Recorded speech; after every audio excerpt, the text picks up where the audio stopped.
Near death in Damascus, 1883. And the New York Times was already writing his obituary, calling him one of the few great men of our time. So who was he? And what made him so great?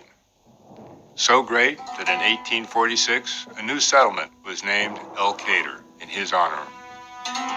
At the time, Emir Abdul-Qadir al-Jazari had made a name for himself internationally and in the United States as a patriot and a freedom fighter.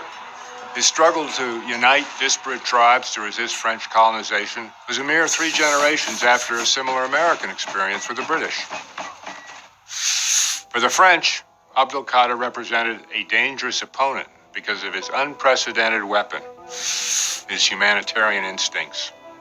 This, coupled with religious guidance, caused him to treat French prisoners no differently than his own men when it came to food, medical attention, and respectful behavior. Such information, the French High Command did everything possible to keep suppressed. More than 20 years later, those same humanitarian instincts caused him to save thousands of Christian lives in Damascus during the Druze riots of 1860. This won him the admiration of leaders around the world, including President Abraham Lincoln, Queen Victoria, Pope Pius IX. Even his former enemy, France, awarded him the Legion of Honor, their highest recognition of valor. His behavior also won the admiration of Muslim leaders, including Imam Shamil, the famed freedom fighter of the Caucasus, and the Ottoman Sultan, Abdul-Majid I. Today, his bust holds an honored place in the foyer of the International Red Cross in Geneva, alongside that of founder Henri Dunant, a Swiss businessman and a European advocate of humane treatment of prisoners. Dunant had his own humanitarian instincts reinforced visiting Algiers when he learned of the uncommonly high standards that the Emir held his men to, standards derived from a strict application of Islamic law. So who was he, this Abdul-Qadir? He was a scholar, a warrior, a mystic, poet, diplomat, whose faith was drawn from the 11th century Sufi tradition, that of Abdul-Qadir al-Jilani. To relate to Abdul-Qadir, Americans might think of John Winthrop, the founder and governor of the Massachusetts Bay Company, who ruled by the good book. To Algerians, they have considered Abdul-Qadir as their George Washington since 1962, when they won their independence from France.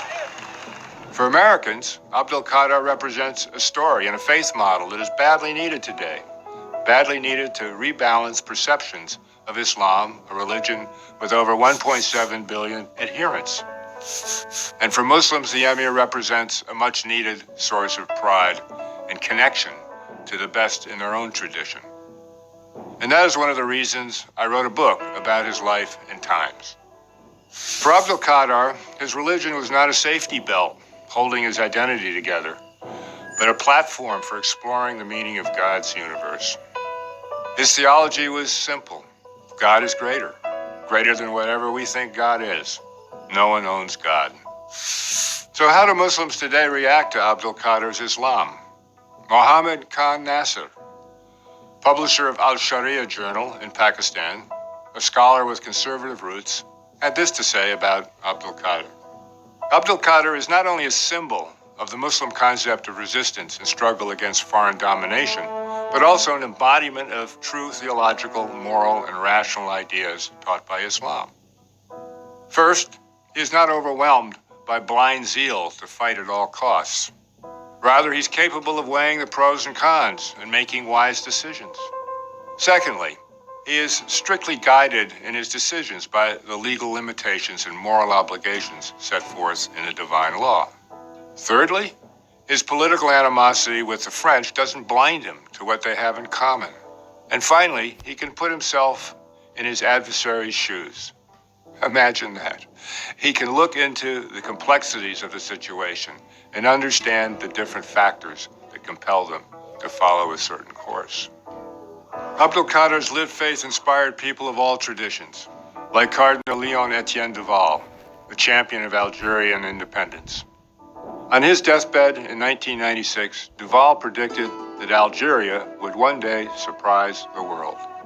I think it is possible that this is actually unfolding today, as Algerians resolutely and peacefully pursue a change of government that rejects the horrors of the 1990s. Both Deval and the Emir would have agreed wholeheartedly with the Apostle Peter, who advised that faith alone is not enough. To faith, one must add virtue. To virtue, add knowledge. To knowledge, perseverance. To perseverance, self-control.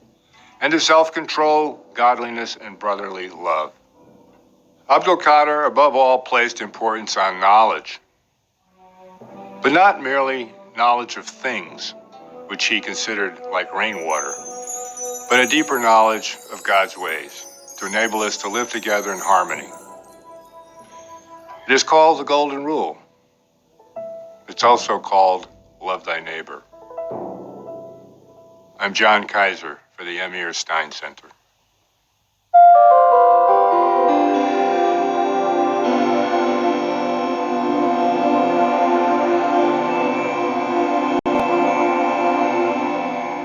This video was produced in collaboration with Alliance of Virtue.